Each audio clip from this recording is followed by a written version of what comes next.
Sindasp, Delegacia Vale do Itajaí, na Rua Hercílio Luz 338 Itajaí, e Delegacia Oeste, na Avenida Getúlio Vargas, 94S, Chapecó.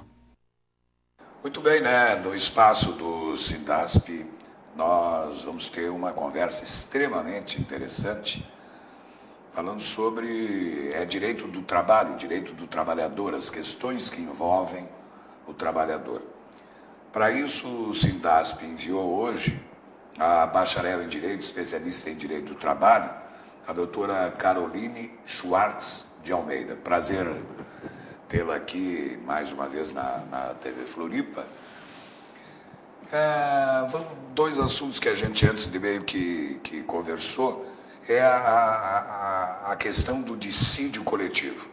O próprio trabalhador, e no caso o familiar que está assistindo agora, os amigos, faz uma certa confusão entre dissídio coletivo, acordo coletivo e convenção coletiva. Eu tenho a impressão que a gente começa com a convenção coletiva, para explicar melhor, ou quer falar sobre o acordo coletivo?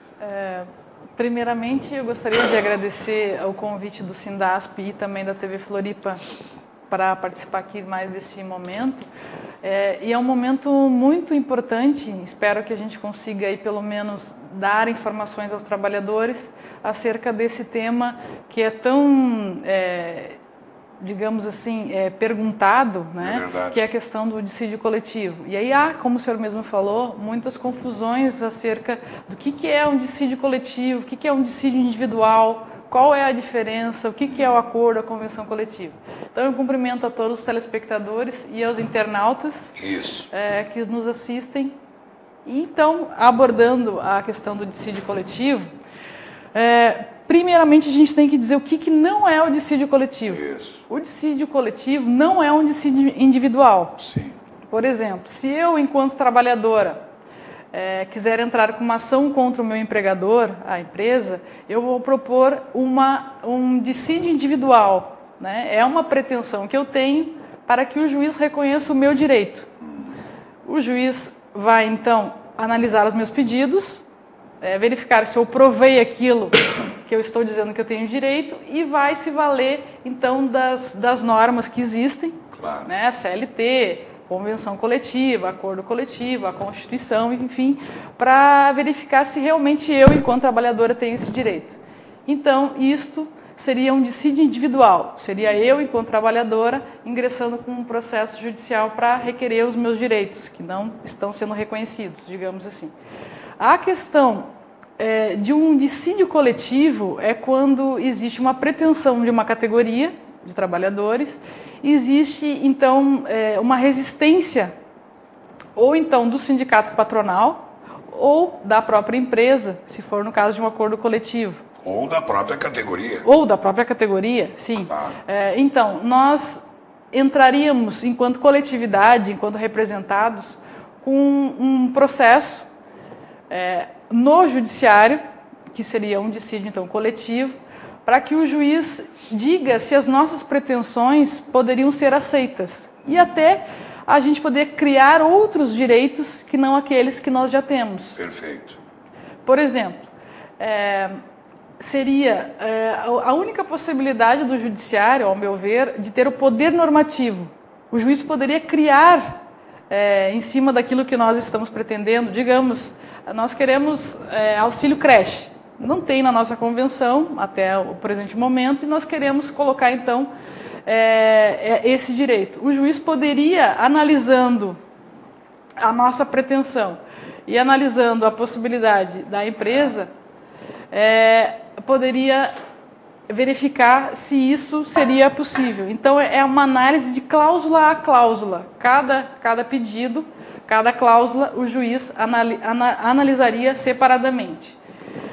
Mas o dissídio coletivo não é a convenção coletiva, claro, porque a convenção coletiva, digamos que seria um estágio antes de chegarmos a esta questão aí do dissídio coletivo.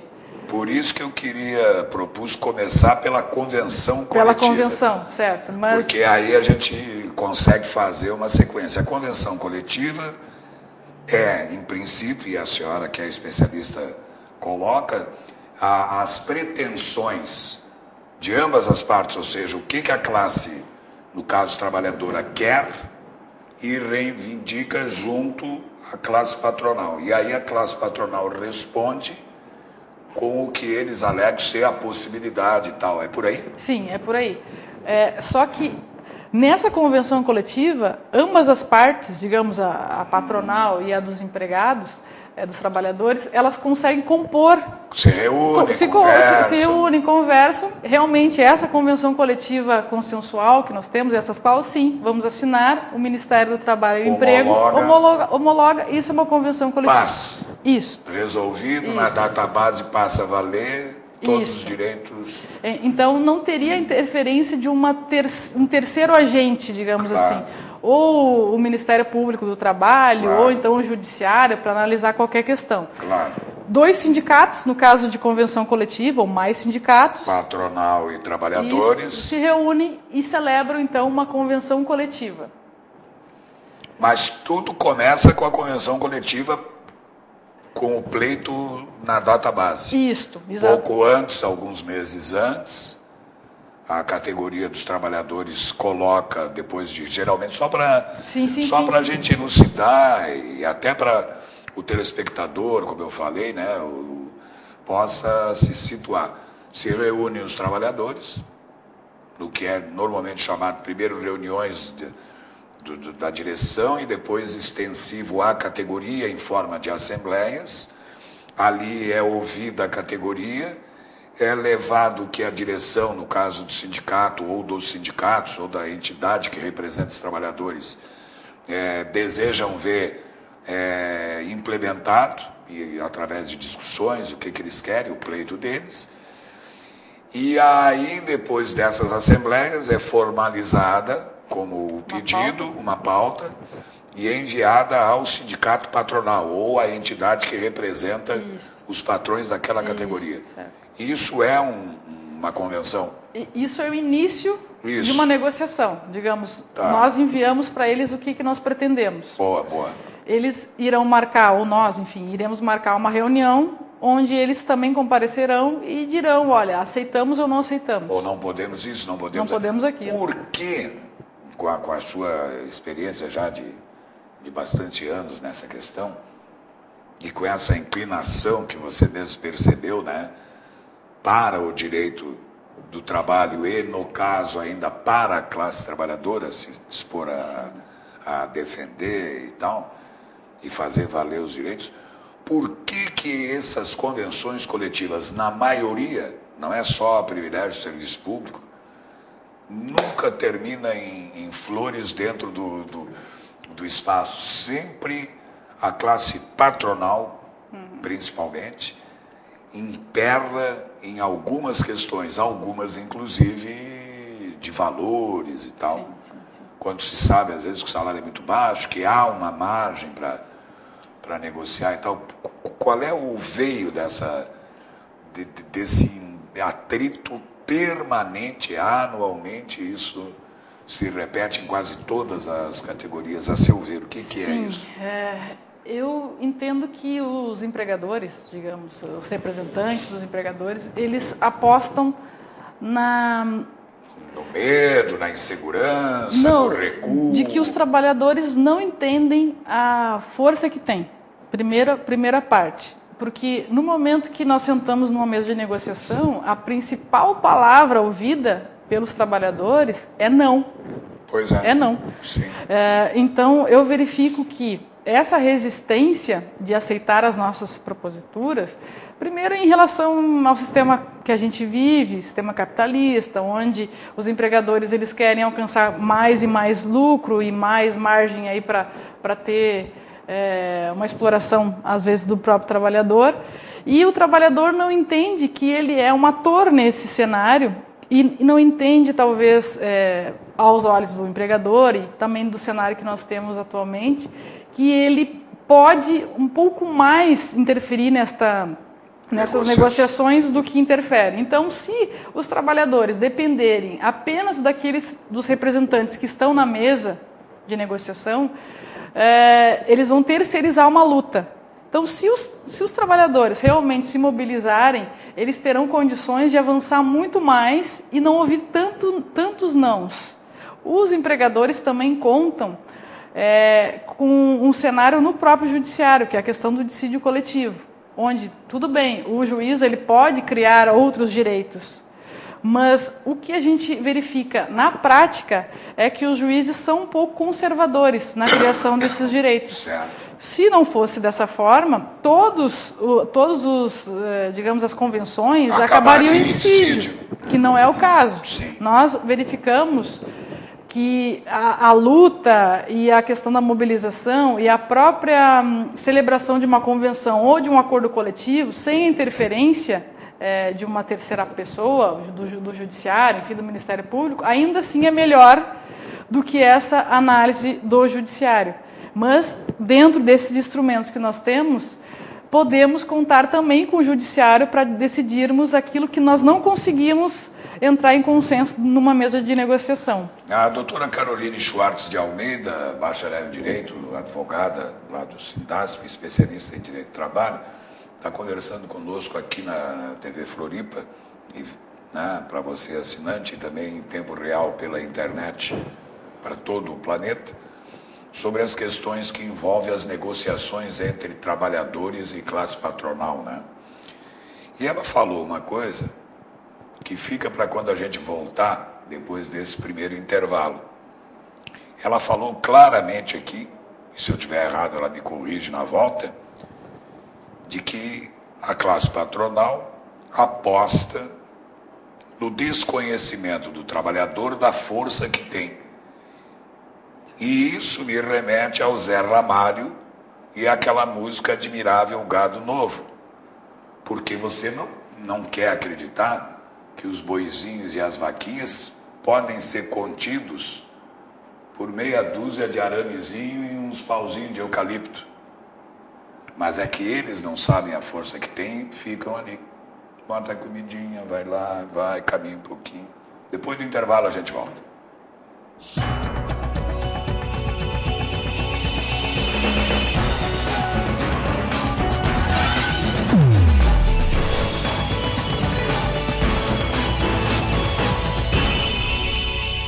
Sindasp, Delegacia Norte, na Rua Abdom Batista, 121, Joinville. E em Jaraguá do Sul, na Avenida Getúlio Vargas, 184.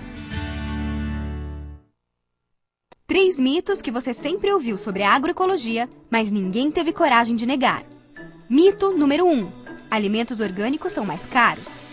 Que nada! Os orgânicos parecem mais caros porque os supermercados onde a gente costuma comprar cobram até 4 vezes mais do que as feiras.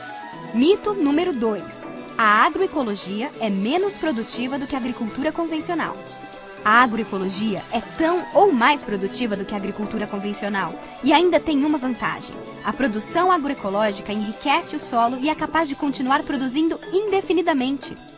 Os agrotóxicos e fertilizantes químicos vão deixando a terra fraca e as águas contaminadas.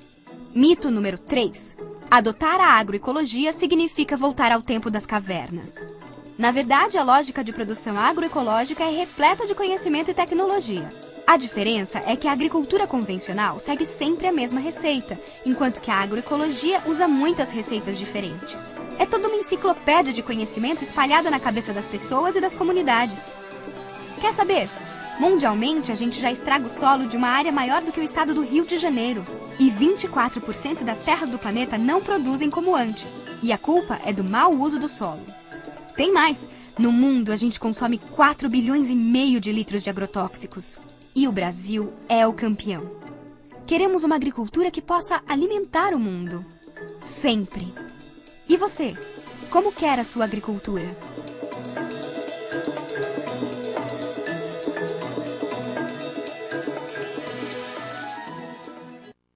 O pequeno agricultor brasileiro produz arroz, soja, batata, milho e feijão. sem destruir a Amazônia e sem pagar royalties. A produção é suficiente para alimentar todo o país e até para exportar. O presidente do Brasil sancionou o projeto de lei de biossegurança que libera a soja transgênica e ainda facilita o plantio e a comercialização de outros transgênicos. A lei despreza a necessidade de estudos sobre o impacto desses alimentos no meio ambiente e na saúde humana. Transgênicos são micro-organismos geneticamente modificados. Plantas ou animais que recebem genes de outras espécies, criaturas de laboratório com características próprias e muitas vezes desconhecidas. Trocando em miúdos, transgênico é o peixe que tem genes de porco para crescer mais rápido. É a semente de soja que tem genes de vírus e bactérias para resistir a agrotóxicos e muito mais. Transgênicos causam a contaminação genética, detonam com a biodiversidade, aumentam o uso de agrotóxicos ao longo do tempo, incentivam o aparecimento de superpragas. Mas ainda falta muita pesquisa sobre o assunto. Para proteger os interesses comerciais e as grandes empresas, o governo de Lula e a Nova Zelândia levaram ao fracasso um acordo mundial. Eram pedidas regras mais claras de rotulagem para transgênicos, regras que podem evitar a contaminação e proteger a biodiversidade de todo o planeta. O governo ignorou o pedido de mais de 100 países. Com o discurso de acabar com a fome, grandes multinacionais estão patenteando seres vivos para monopolizar a produção de sementes. O império dos transgênicos pode destruir as pequenas plantações, responsáveis por até 70% da produção de alimentos no Brasil. E você não sabe o que está comendo. Greenpeace. Abra os olhos e feche a boca para os transgênicos.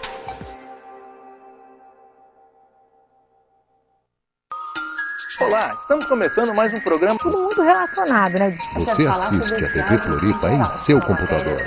Basta digitar www.tvfloripa.org.br.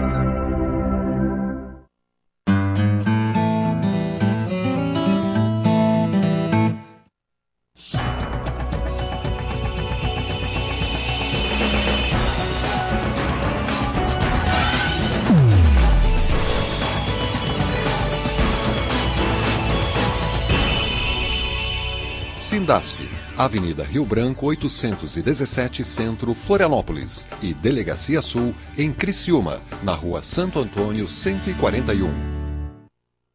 Nós vamos continuar no espaço do Sindasp conversando com a doutora Caroline Schwartz de Almeida, bacharel em Direito, especialista em Direito do Trabalho. Recapitulando para você que está chegando agora, muito obrigado pela audiência, assinante NET, você também internauta. Nós estamos falando sobre basicamente sobre as formas de negociação que envolvem patrões e empregados, dissídio, acordo e convenção.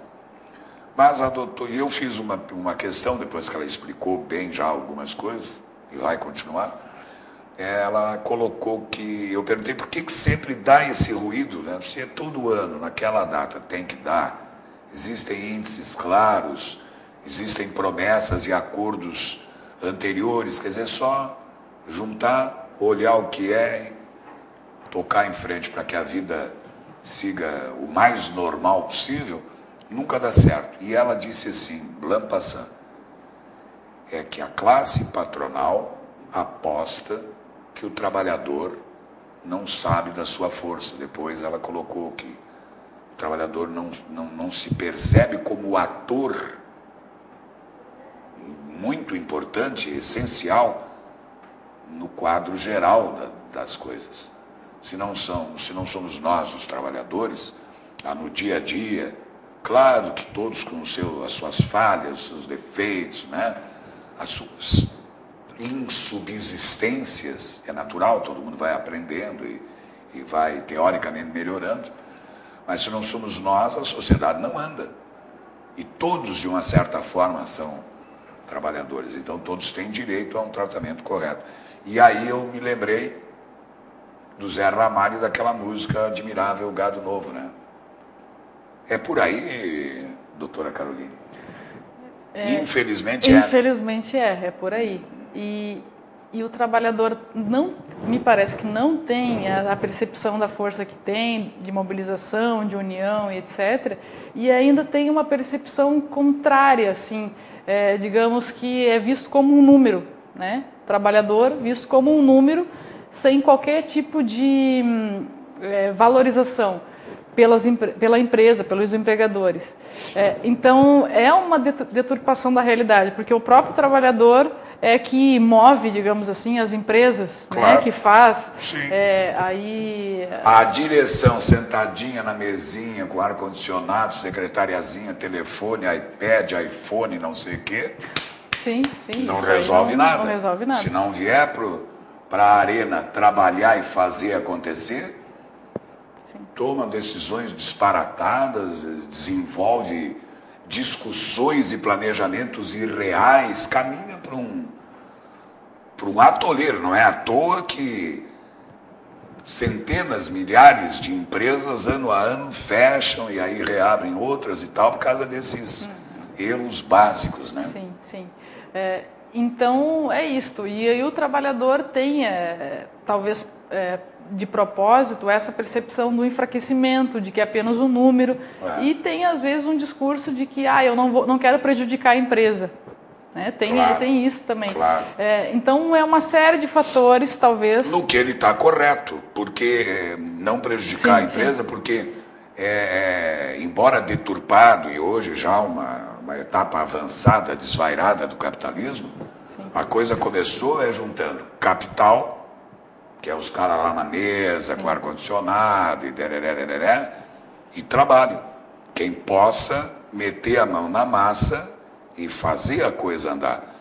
Então, é a união dos dois que formaria uma roda, né, produtiva, coerente, que avançaria. Então, não interessa prejudicar o lugar onde você está.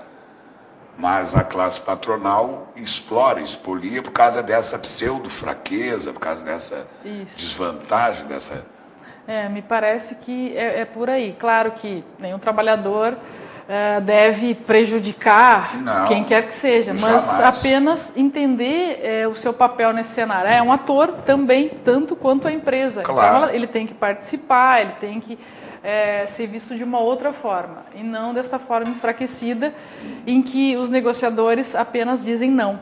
Pois é.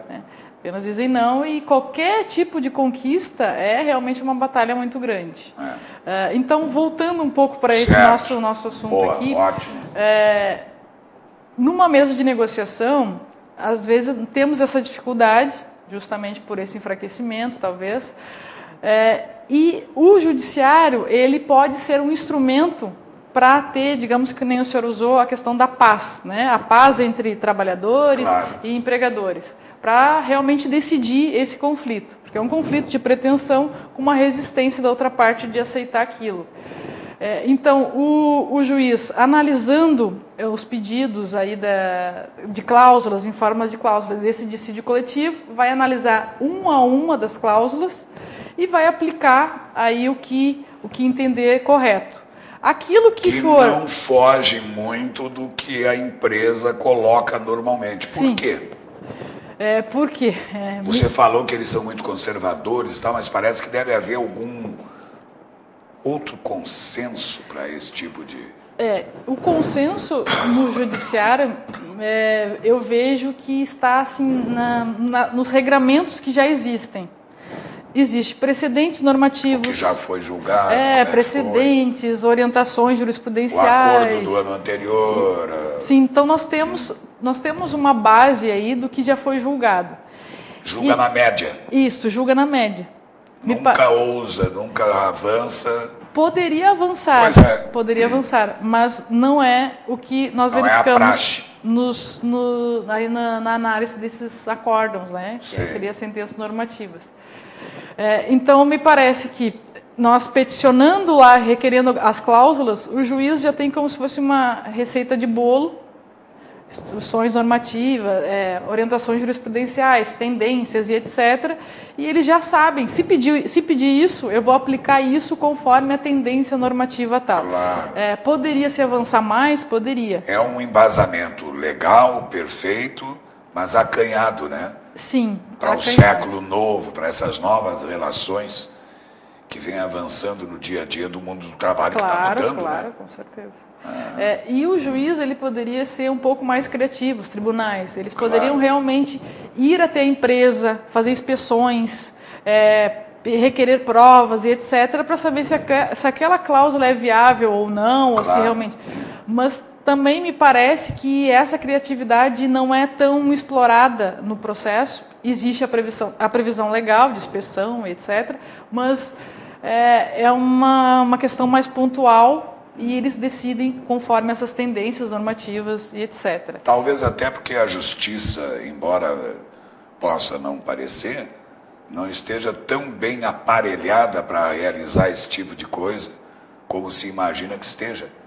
Porque a gente tem ouvido e falado e até discutido que falta gente, falta funcionário, tem muita terceirização, tem muito cargo de confiança que nem sempre está, nada contra, entende? Mas que nem sempre está extremamente qualificado ou devidamente qualificado para o exercício pleno de diligenciar, de verificar. Pode ser isso? Pode ser isso e pode ser também a questão de que a sociedade acredita ainda na justiça. Né? Leva os conflitos para o judiciário decidir. Bueno, no dia que terminar essa confiança, pois é. Aí a coisa vai ficar meio perigosa. Pois então ainda nos parece que a solução melhor seria consensual através da composição. Que seria lá o acordo. Sim, seria o acordo. A convenção e a coletiva. Convenção, isso. O acordo é entre sindicato e empresa, convenção entre dois sindicatos. Tá, me diz uma coisa. A gente está ouvindo, só para encerrar, não vai dar tempo de falar isso hoje, que está havendo uma flexibilização justamente caminhando por aí, que está aprovada e já está sendo experimentada lá pelo ABC ou coisa assim, de determinada categoria ou dentro da categoria um determinado segmento, negociar diretamente com a empresa determinadas flexibilizações, seja de carga horária, de salário, disso, daquilo, é isso mesmo? Isso, é um projeto de lei aí que se tem em relação ao acordo especial, seria essa denominação. Mas já está acontecendo alguma coisa? Já está acontecendo alguns experimentos aí. E essa flexibilização vai ser tão grande que o sindicato pode pactuar, então, alguma coisa abaixo da própria legislação, coisa que hoje em dia não seria possível. Mas isso possível. não vai acabar acabando com o sindicato?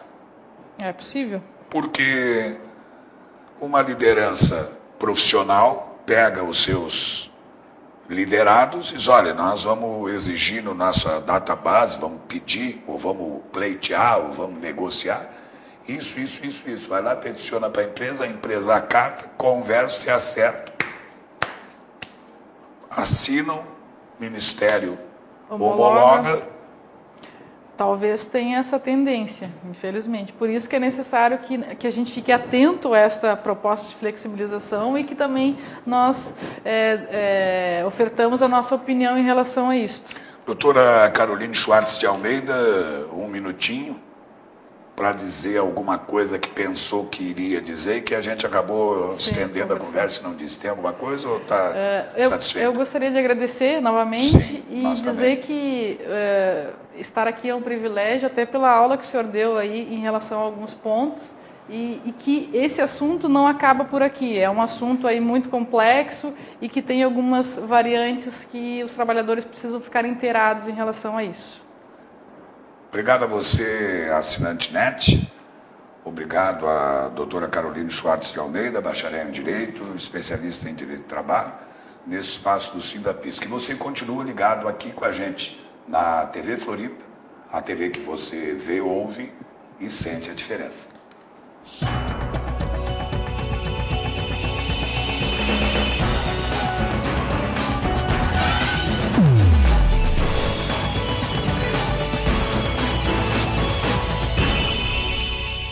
Sindasp, Delegacia Vale do Itajaí, na Rua Hercílio Luz 338 Itajaí, e Delegacia Oeste, na Avenida Getúlio Vargas 94S,